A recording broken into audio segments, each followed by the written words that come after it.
Good morning! My name is Connie Tumbocon. Sa mga hindi po nakakilala sa akin, I'm the former ICU head nurse for 15 years dito po sa ating ospital. Now, I am a permanent resident of Canada and soon to become a Canadian RN. I know that you were invited to attend the NMC production meeting, but end up attending this business presentation. Pasensya na po kayo. Ito lang po kasi ang alam kong paraan para ma-invite ko po kayo dito at marinig ang napakagandang negosyo na pwede niyong simulan sa maliit na puhunan.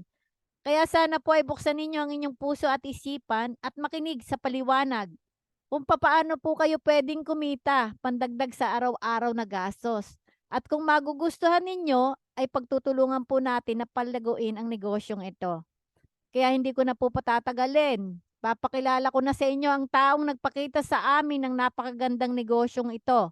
At walang iba kundi si Coach Chris Tolentino.